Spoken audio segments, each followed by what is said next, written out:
Okay. Welcome to the Lehmkuhl Lecture 2019. First, some boring but important practical information. Please turn off cell phones. That was the first one. The second one, if something dramatic happens, you can exit where you came in, to the entrance, or back on the shelf, or right out of the windows. Not through the windows, but you know.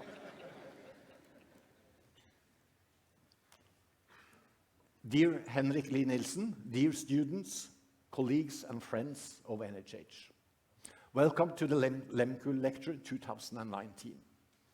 This annual lecture is an important event at NHH.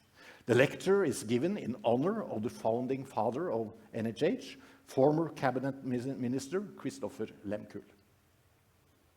Mr. Lehmkuhl was a businessman and a politician. And at the height of his political career, he was appointed a cabinet minister in the government of 1905. That was important. But today, I think it's fair to say, much more important than that is the fact that Lehmkuhl was an untiring champion of NHH. He founded what we call Foreningen for Norges Handelshøyskole i Bergen, or translated, the association in support of a Norwegian business school in Bergen. And that undertaking turned out to be a big success. In 1917, the government actually did decide to establish NHH. Due to World War I and dramatic times, NHH actually started its activities a little bit later in 1936. But right up to his death in 1949, Lehmkuhl followed the activities at the school with a never-weakening interest. Mr. Lehmkuhl's birthday is the 26th of September, actually today, but 164 years ago. And every year we honor his memory by this annual lecture in his name.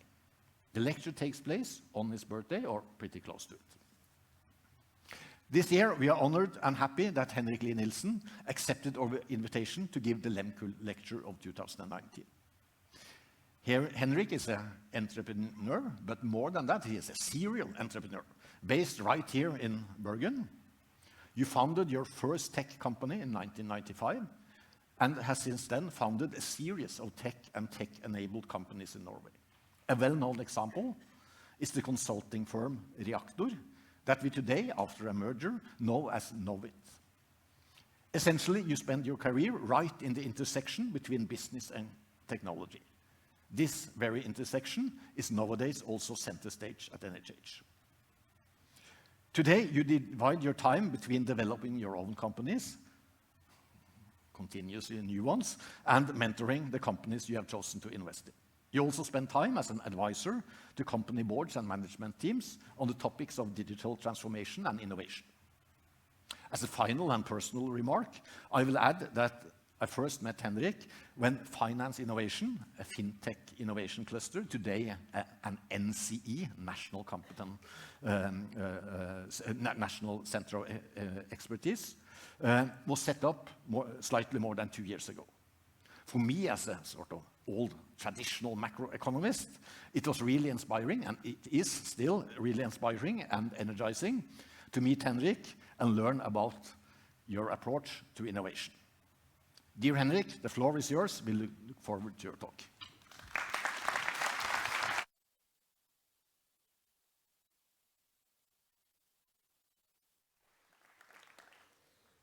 Okay.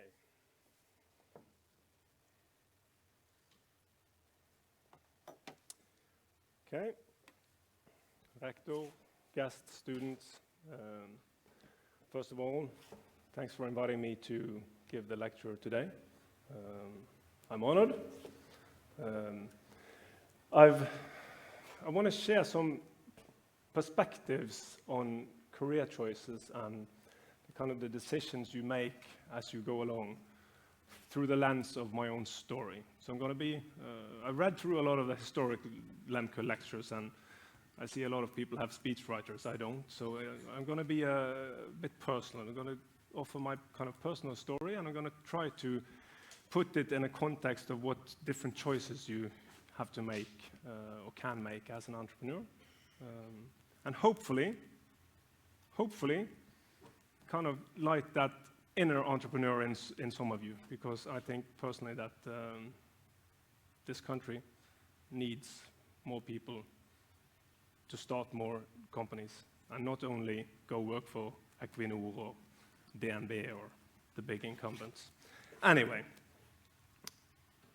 just want to know, let's do a kind of a raise of hands. How many of you have a kind of clear conception of what you're going to do when you grow up? Show of hands. 2, 3 students? Okay, cool. How many of you have already gotten a job offer which you will start next year or maybe in 2 years? 1, 2, 3, 4. Okay. Any of you plan on starting your own business after school? 1, 2, 3, 4, 5, 6. Okay. We'll take that question afterwards as well, right? Anyways, I'm Henrik. I'm 42 years old. I'm from Åsane, which is like 15 minutes north of here, local guy. And I'm really in the business of trying to build companies, which is, from my perspective, one of the most fun things that you can do. And since 1995, I've been involved in co-founding around 20 different companies. Some have been sold, some have been shut down, failed. Really important, if you do stuff and never fail, you're not taking enough risk. So it's a kind of a good omen or a good kind of leading indicator that some of your companies actually fail. And some companies are still operating, and I'm spending my time trying to make those companies succeed. And the single thing that I'm kind of that gives me most satisfaction or that I'm most proud of in my career is the fact that today around, give or take, 750 people, mainly here in Norway, loads in Bergen, but also other cities, are working in the companies that I have helped found and developed the last 20, 25 years. That's, next to having kids, that's kind of the really most rewarding thing that you can do. So as I've told you, as I said earlier in my introduction, my goal is basically today to light that inner entrepreneur in some of you, and maybe inspire you to think in a more kind of non-linear fashion. And I'm going to start by talking a bit about goals. And I guess a lot of you started this school and came to this school with a lot of ambition. Even though only 4 or 5 of you know what you're going to do when you grow up, I'm sure that you're kind of filled with ambition. And I guess you have clear goals also. And from my perspective, there are really 2 ways to pursue goals. And this is important. You can choose to move in a very, very linear fashion towards your goal. You can set your goal, and you can make sure that everything you do supports getting closer to reaching that target or reaching that goal. Everything. So if you're offered any opportunity that's not going to take you further towards that goal, you say no. And this is a purely rational approach. And a lot of people are proponents of this approach because it'll actually going to get you there a lot of the times. But what I find is if you choose the more kind of non-linear one, call it the growth-minded one or the open-minded one or the opportunistic one. If you, instead of only making choices that will take you further to your goal, you jump at opportunities as they arise. You have your goal, concrete, abstract, I don't know. But when opportunity arises, you seize them. That will make you more open-minded. It will provide greater learning because the trajectory in which you are kind of traveling through in order to reach your goal is broader. It'll give you a far better understanding of the world. It'll seem a lot riskier, but I guarantee you it'll be more rewarding. And I hope that when I'm done, you'll be slightly more curious about choosing a bit of a non-linear career path instead of staying very, very narrowly focused. Anyways, anybody tried this? I think I have to ask. Yeah. So my career started in 1995. It's a long time ago. And I've been into computers since I was about 8 when I got one of these Commodore 64s. That was when, in order to kind of use computers, you had to understand a bit slightly about how they actually worked.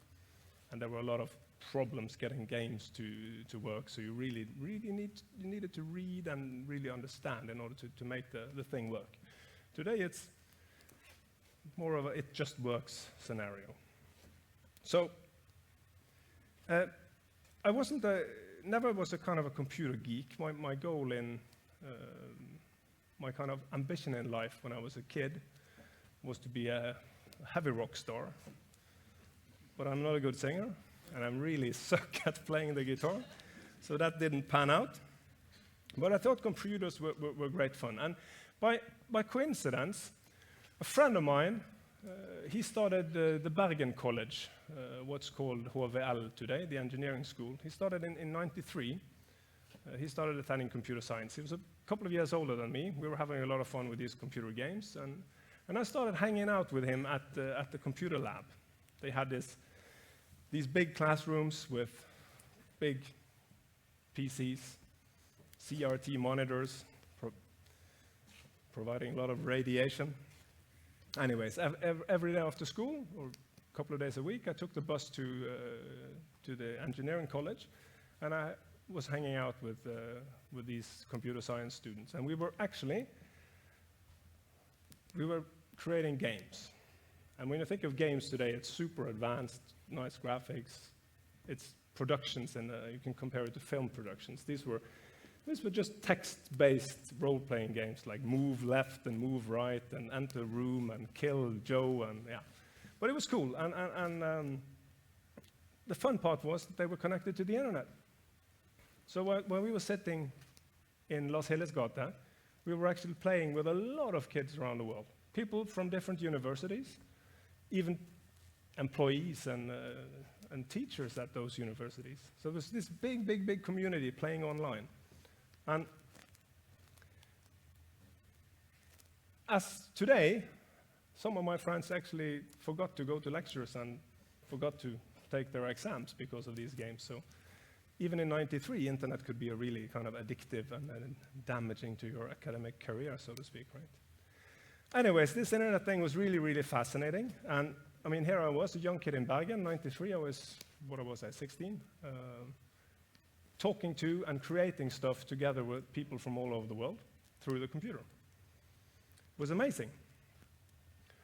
And I mean, you may laugh, but at this time, internet was no mainstream thing, right? The most high-tech stuff we had was the ability to send each other pieces of paper through the fax machine, right? You could put in a piece of paper and it'll come out some other part of the world, a copy of that piece of paper, which was fantastic, right? So the internet was kind of bleeding edge. And during this time, from 93 to 95, I got some kind of hunch that this is going to be a big thing. We were, between playing these mud things, we were starting to browse with Netscape Navigator and understanding that this is a kind of a communication platform that can really become huge. So I decided that I want to start an internet service provider. I want to try to kind of bring internet to the people of this city. And at that time, if you wanted to connect to the internet, you needed a modem, plug into your phone line, and you needed to call an internet service provider and connect to their modem, and then you're connected to the internet. And at that time, I was like in 95, I was 18, just finishing up my second year in high school. My original plan was very A4. I was either going to attend this school or go to the University of Bergen to study law. And I didn't have any plans kind of beyond that. But I decided that this internet thing is so interesting that I really, really, really, really need to try to pursue it. Try to see if I can get this company up and running. So I finished the second year of high school, and I hedged, so I took the exams for the third year as well, so that if this internet thing blew up, I could go back and actually go to study, maybe here or somewhere else.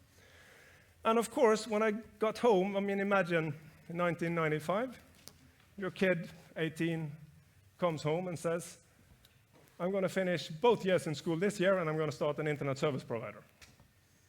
And my parents' kind of frame of reference concerning the internet was this article from Dagens Næringsliv, the financial newspaper, that said it's essentially a flop, right? So they weren't overly happy, but I managed to convince them, actually. I talked them into at least having me try it. I mean, I was 18. It was my call to make, basically. And what I figured... Anybody try these? You? Good? Cool. I figured, when I'm 18, I really don't have anything to lose, right? I mean, if everything goes straight to hell, I can always come home and get some food. I can live off of noodles every day, and they are cheap. I don't need to drink expensive wine and eat expensive steaks. I don't have any kids. I don't have a mortgage. I don't have a house. I don't have a dog. I don't have a Volvo. Basically, I was extremely well equipped to take risk at that time, right? Extremely well. Because, and I think this is very fundamental, I want you to reflect a bit upon this. The potential downside from taking risk, it kind of comes in a form of a bell curve, right? It increases over time, and then the dawn of your career, it kind of decreases again, right? Early on, I mean, you guys are here, right? Or at least, I don't know where you are.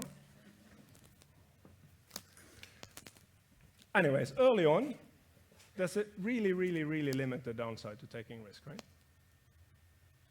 And then, as you move along in life, that downside increases. And it becomes more and more and more kind of difficult to make that decision, to actually take some real risk. So, I think if you have a dream about doing something for yourself, as opposed to starting to work for a big company and getting this linear trajectory, now is actually the time. In 10 or 15 years, it's going to be really, really difficult to make that decision. Now, the downside is zero. It's probably, I mean, I don't know if this school here would tell you it's advisable. I have no idea. But I find that down here, the risk-reward is huge. It's great. It's good. So I figured that there's this window of opportunity, and I can take basically as much risk as I want to. So I figured, okay, let's try to run with this. Let's do this ISP and perhaps sell it or something in a couple of years, and then go abroad to study or kind of get on with the A4 plan that was expected that I had. So I decided to just run with it for a couple of years and see where it took me, right? So I got it up and running together with a friend. Talked not the guy that was going to Bergen College. He actually finished his degree there. But I talked another computer-interested friend into starting up this company. And was doing fairly well in the beginning. We were adding subscribers every month, growing, eating a lot of those. And during the next year, we hired another friend who was a programmer, who had been studying in Østfold, And we also got some corporate clients that bought internet access from us, and we even started making online services for some corporate clients, started making e-commerce sites, and this was in 96, 97. And really fun.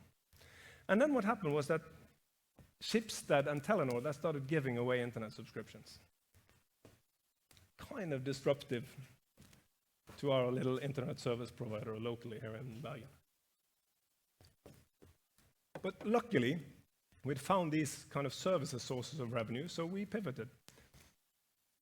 We spent all our energy getting more of these creating online services projects instead. And we phased out the internet service provider. We actually sold it to Telenor. We kind of gave it to Telenor. And this leads me to something I think is also extremely important when you start a project or start a company, or even when you take a job and like career-wise. And that's never to kind of marry the idea of what you're trying to build or achieve. An explanation to that is most entrepreneurs or people, they start a business, and you have a lot of hypotheses, right? How does the product need to look? And maybe you've done research, you've read books, done customer studies, whatever. But the minute you launch the product, you're going to start getting feedback from the market, and you really need to take that feedback and change your company so that your clients really kind of tell you what to do. The minute you're kind of trying to again and again and again trying because your idea is the important thing, not actually making something that the world or the company wants, then you have a problem. And you see this, there are a lot of, in the digital world, there are a lot of kind of solutions looking for a problem, right? Solutions that somebody have this nice idea, but it's actually not solving any problem. And you keep pounding and pounding and pounding, and it never succeeds because the market doesn't want it. And I think this kind of goes for in a career as well, right? If you work somewhere and you figure out that I'm actually contributing more value in this role than the role I'm in now and the kind of the path that I'm taking now, you should really reconsider and really try to change roles, to spend your time where you kind of produce the most value.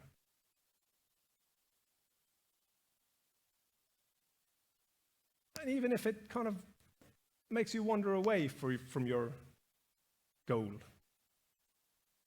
because it's extremely rewarding to be able to contribute maximum value with your time, right? Anyways, so we had these great plans. And I guess you're being taught making plans every week, right? Budgets and liquidity forecasts. And so we had this plan. And the plan was, of course, that revenue over time should increase, right? And it did. But it grew a bit slower than we anticipated in this business. And that always happens. It's the kind of primary learning when you start something. You have these entrepreneurs that are coming to you to pitch, and you get this nice spreadsheet and forecast that they've made, and the only thing I can tell you is that it's never going to pan out that way. You can just throw it out the window. My mom can make an even better guess at how it's going to look, because it's always going to take more time. Revenue will grow slower than anticipated. So the only thing that really matters is that the unit economics kind of adds up, that the underlying business model at some kind of scale is actually a profitable business model. And at this time, we could if we were rational, we would have given up. It was not growing. We were eating noodles every day. And the company was not growing fast enough. But we kept pounding. We were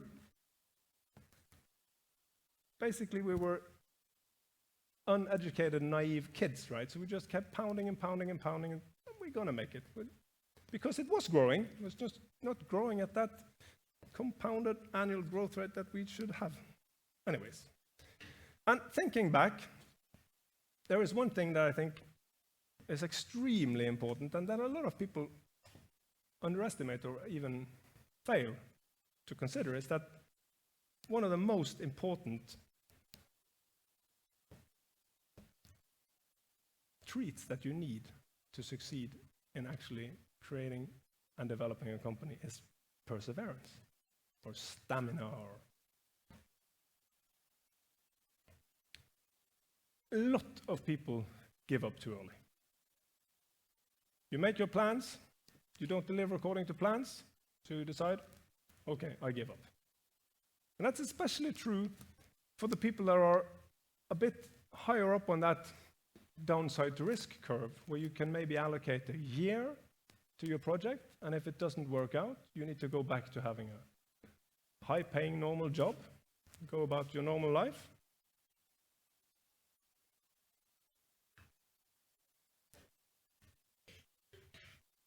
Most often you run out of runway, basically. And that's also why I really, really recommend to try starting companies at a young age, where the runway is really, really long, because the downside to the risk is small. But even more essential, in order to achieve this perseverance, in order to actually one thing is financially go the long mile, but to go the long mile in terms of putting in the hours and the effort as well, right? And the one really key thing there is actually that you choose to do something that you really like to do. Because I think there's a formula to this, that perseverance equals self-discipline multiplied by passion. And needless to say, if one of those are zero, if you have zero self-discipline, don't go ahead, start a company. And if you have zero passion, you're going to have zero perseverance. And I really want you to think hard about this when you start making choices about which kind of opportunities to pursue in the future when you're done studying. My advice would be that really make sure that you have some kind of passion about what you're setting out to do. Else it's going to be a long, long, long, very tiresome journey. And risks are that you're going to give up too fast or too early. So, let's move on to 1998. Growing at a pace which is not good enough. So we decided in 98, let's merge with another company. We had some friends or some guys that we were acquainted to, that we did some projects with, and at some point we decided, let's merge the companies. And then we started growing and things started taking off. I thought a lot about that. What did that merger actually cause? What was it that happened? And what happened was really simple. We were 3 people in our team, and there were 4 people in the other company. And when we merged those companies, we really had a proper team. We had a broader skill set, more diverse, both in age and in kind of personality type and what have you. I mean, the frames of reference from these different people were broad enough as to actually make a lot better decisions. The networks of these people the sum of the networks of these 7 people were, of course, bigger than the sum of the networks of the 3 of us. So what I learned was very, very fundamental, and it was that when we merged these 2 companies together, all those shareholders, they were handed out a smaller piece of a cake. But what happened, since this team suddenly got kind of complete, so to speak, it was that the cake increased, so that the small piece actually turned out to be a lot larger than the big piece, because the cake got larger. So one thing which is extremely important, and I don't know if it's being taught a lot, but people always say choose your bosses wisely, and I'd also say that make sure that you become a part of a great team. If you work somewhere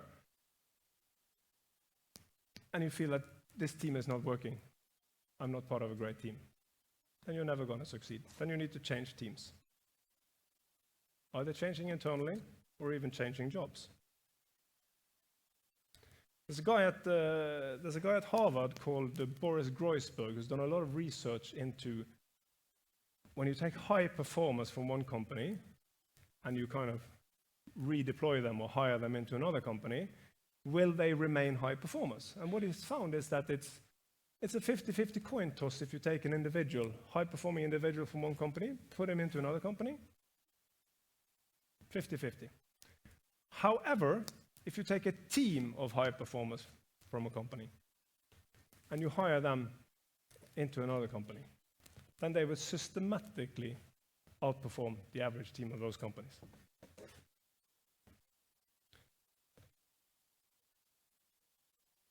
And also believe that it's fundamentally easier to build a company being part of a team.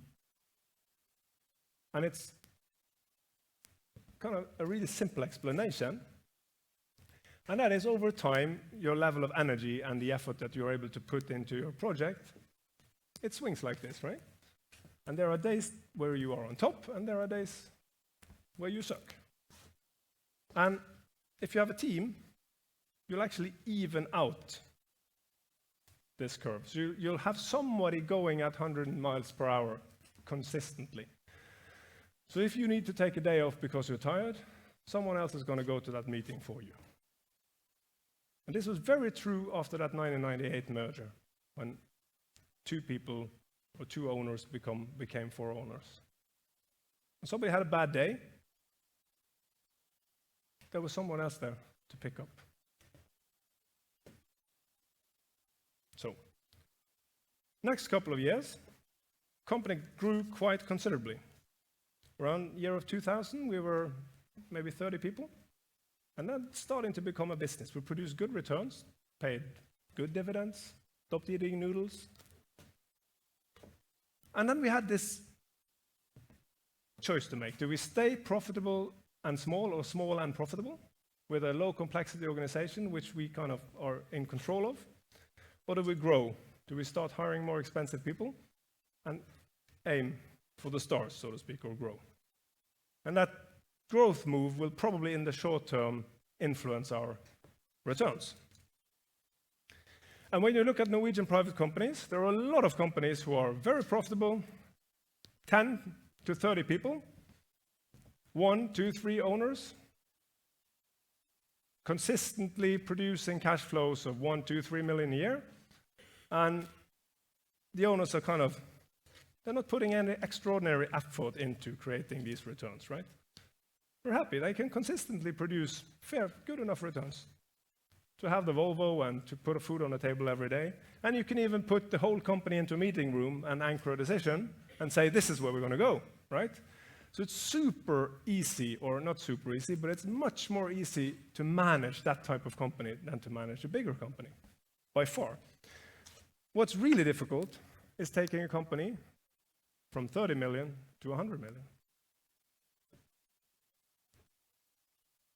Because, and this is important, if you're taking a company from 30 million to 100 million, you need to pass through the valley of negative returns. And that means that you need to add structure, and you need to add administration, and you need to add functions, because you need to delegate. You can't put everyone in one meeting room, so you need to have some processes in place to make sure that the company works even when you're not there. And in the short term, that's going to cost you money, right?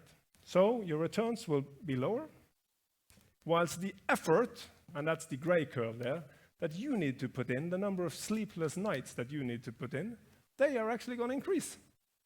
It's a really, really bad deal in the short term. And that's why a lot of people and small business owners, they don't take that deal. But if you put in that required effort, if you pass through that valley, there are great rewards. Great rewards. Because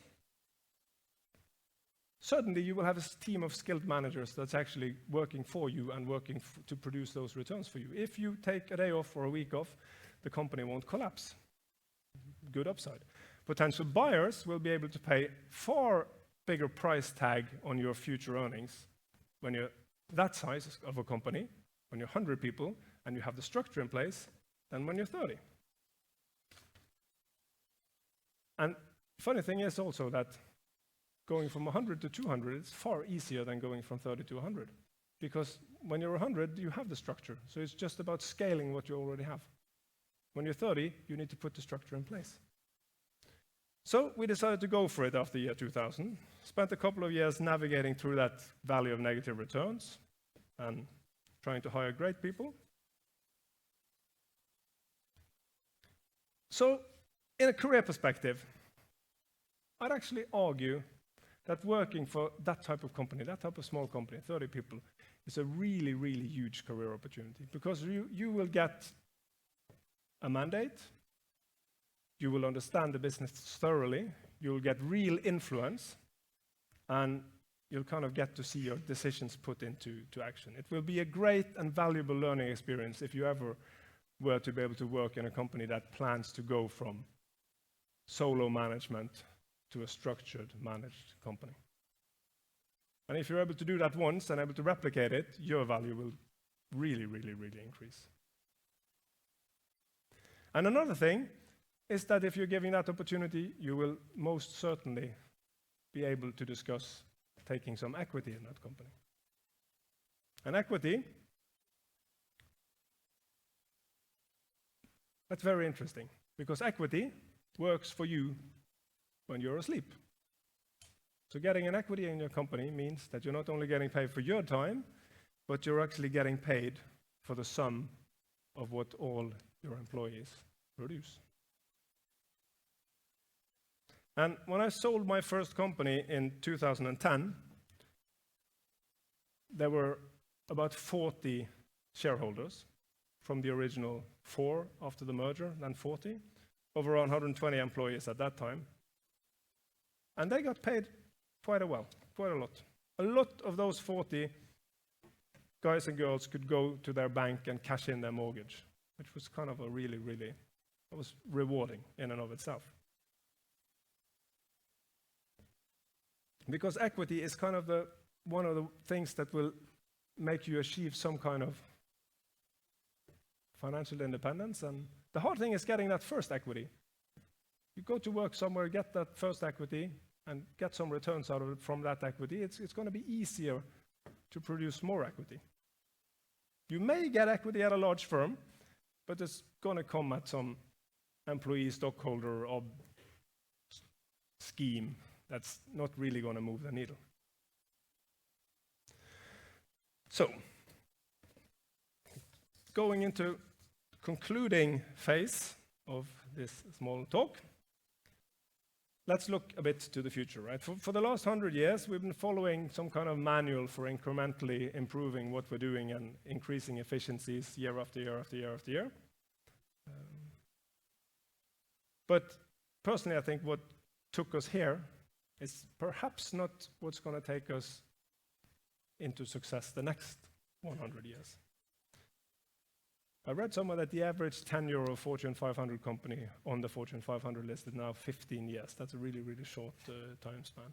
There's a lot of disruption going on, right? Things move faster, and this globalization and digitalization brings a lot of disruption. And that's a major threat and force in a lot of industries today. So, I'm going to give you a small little advice that in order to tackle these kind of changing business models and disruptive forces that are going on in the world, I think what's needed is that we as managers and business owners and professionals start thinking a bit more out of the box. And that's exceptionally easy to say and really hard to do. Really hard. But there's a few tips. I mean, if you hire people that don't know anything about the business you're in, they'll come with a different set of viewpoints, a different skill set to approach the problems, right? People that are outsiders to industry and have different backgrounds than industry insiders will solve will approach problem solving in a different manner. So they'll actually help their colleagues and teams deconstruct the problems in a different way, not take for granted how we've been doing things all the time, and then being able to think outside of the box. And how can you guys learn that?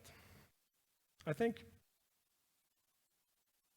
the important factor of how you kind of deconstruct the problem is your frame of reference. And that's basically what's inside your head, your knowledge and your kind of understanding of the world, right? All your ideas are a product of that. What's inside your head. And I think that if you try to gain some knowledge from other fields than the field that you're actually studying, can be a really, really important factor in creating a frame of reference inside your head that will enable you actually to create smarter solutions to problems, right? Don't become like this, right? Don't become kind of like-minded, or you need to build a considerable network of friends beyond this place here in Sandviken. If you mingle with students only here, I think that will probably greatly limit your ability in the future to think outside the box, because the learning that you get will be, and the views of the world that you get will be slightly limited, right? So this is a map of Bergen. So I urge you guys to move south sometimes, right? Make friends with people that study human sciences, that study art, engineering, computer science. Widen your perspectives, gain new insights. Understand how other fields intersect with and influence your field, right? Steve Jobs famously explained that the one thing that made him obsess about user experience and about design and what the things that are really have made Apple successful is that he actually took a calligraphy class and really got hooked on that. And that had nothing to do with the educational path that he was following. So the single most important thing you do while studying here is getting to know students that don't study here. To broaden your frame of reference, right? And lastly, remember that there is not much kind of constraining you from starting a company. There's enough capital in the world seeking crazy ideas, trying to get more than 50 basis points of return. And remember, you're living in Norway, right? One of the richest countries in the world. At an age where taking risk carries no downside. In a country where taking risk carries no downside, right? We're taken care of if we fail. In a digital and global world, where disruptive business models are very often very capital light. You don't need to buy heavy machinery. Where problems are global, markets are global. There's never been a greater time than now to build companies. And probably, we really need to start building them if we are to remain at the top of this list in 20 or 30 years. So this school or institution was established to educate business leaders, right? And prides itself in educating the leaders of the future. I urge you not only to try to become the leaders of the future, but also to become the founders of the future. Not only learning to respond to change and disruptions, but to actually create change. And I'm afraid that my generation and the generation before me is probably leaving you guys with a couple of really, really big problems that you will have to figure out how to solve. So this city and the country and the world, I think they need more people with the skills and the courage to create and to lead the way. People that don't copy and don't follow.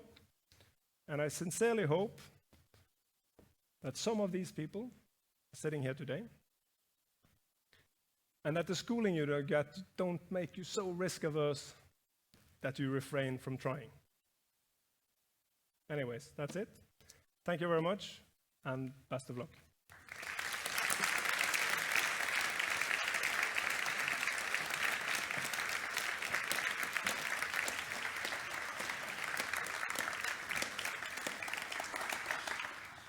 Thank you, Henrik. We allow for one or two short questions. I have the first question myself. And listening to you, focusing on a sort of micro-level initiative, then I think as a macroeconomist, what will happen? Are there enough, entrepreneurs out there to create the new businesses we will work in for tomorrow? So are you optimistic when you look out of the window, look at the Norwegian nation, the oil sector is gradually declining.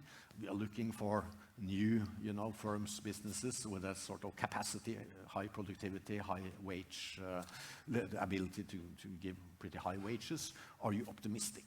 So that's one question, but there kind of... Yeah, I can answer that. I think you can basically have two answers to that. If you see statically where we're at now, not overly optimistic, but if you take the delta from where we're at within this kind of entrepreneurial space in Norway today versus 5 years ago, I'm very optimistic. I mean, things are really, really happening, and the media is writing a lot about this. When I started, it was a pariah to kind of found your own company, and you were an outcast, right? Today, it's starting to become cool, which is good. I think we at NHH should do our part, I guess, but yeah, we have to think about that. And okay, questions? One or two?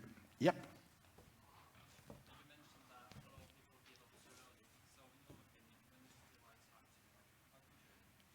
Yeah, repeat it. So, you mentioned that a lot of people give up too early. So my question is, when is the right time to give up? Never give up. I mean, you can pivot your ideas many times. The reason why a lot of people give up too early is basically because they run out of runway. If the underlying business model works and it's just that you're not kind of growing fast enough, then you should never give up. If you're kind of solving the wrong problem, then you should give up immediately. Okay, one final question. We can allow for that.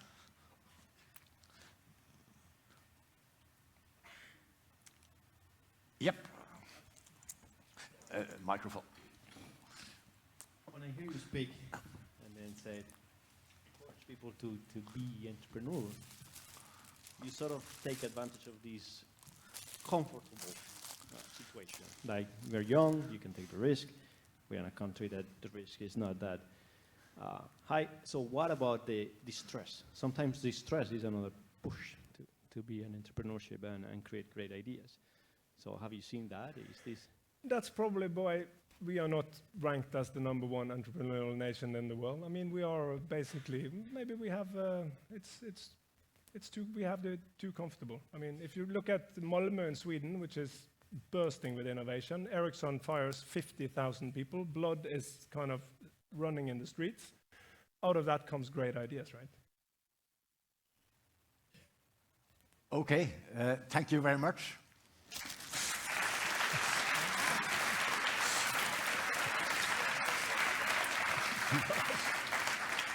So this is NHH. Not only do you receive flowers, but also books, where you can read about Lehmkuhl.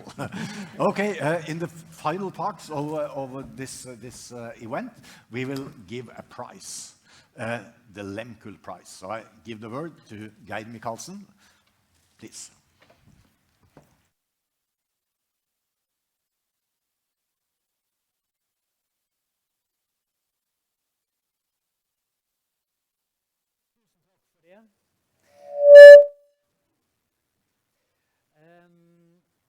Navnet mitt er Geir Michaelsen, og jeg er styremedlem i Kristoffer Lehmkuhls fond til fremme for norsk næringsliv. Vi, som Øystein Tøgersen fortalte, så var Kristoffer Lehmkuhl en toneangivende næringslivsleder i Bergen, og han satt blant annet i regjeringen til Christian Michelsen under unionsoppløsningen i 1905. Fondet deler ut midler til fremme for norsk næringsliv. Det ble etablert i 1920, og en gang i året så gir vi da midler fra fondet. Og det er en stor ære og glede å i år kunne gi midler til Lehmkuhl-stipendet her ved NHH. Lehmkuhl-stipendet skal være en ekstra påskjønnelse til NHH-studenter eller nylig uteksaminerte kandidater som har satset på innovasjon og eller entreprenørskap. Og i en tid med hurtig teknologisk utvikling og stor omstilling i næringslivet, så er det viktig å stimulere studentene til å skape nye virksomheter, eller til å bidra til å skape vekst i de etablerte. Formålet med Lehmkuhl-stipendet er derfor å støtte opp under NHH sine satsinger i innovasjon og entreprenørskap. Lehmkuhl-stipendet skal som hovedregel være knyttet til en masteroppgave som tar for seg nye produkter og tjenester eller nye forretningsmodeller. Oppgaven skal bidra til nyskaping, og den skal selvsagt ha høy faglig kvalitet. Masteroppgaven levert høstsemester året før eller vårsemesteret samme år som NHH deler ut stipendet, kan bli nominerte. Og så er det årets tildeling.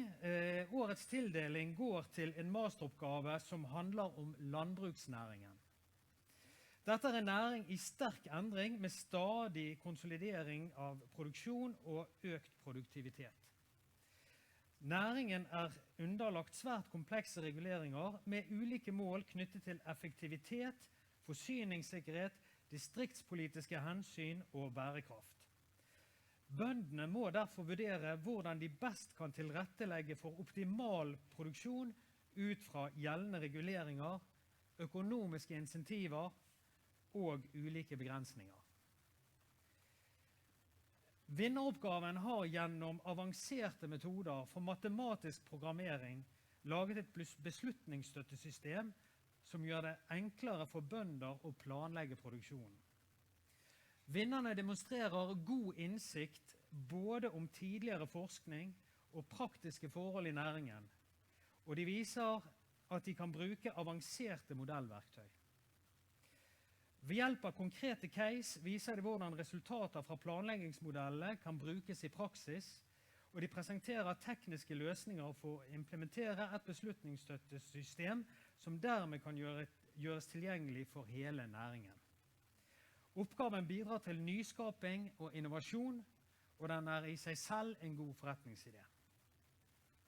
Så Lehmkuhl-stipendet for 2019 går til Hans Christian Engmark og Alexander Erstad for oppgaven Decision Making in Norwegian Dairy Farming Using Mathematical Programming, Maximizing Farmers Gross Margin Under Subsidy Regulations. Gratulerer!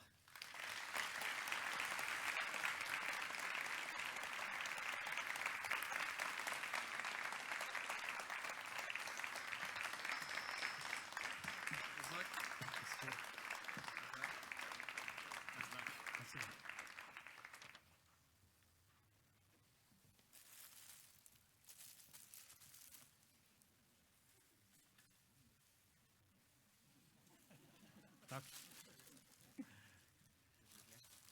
Vær så god. Gi det en god applaus.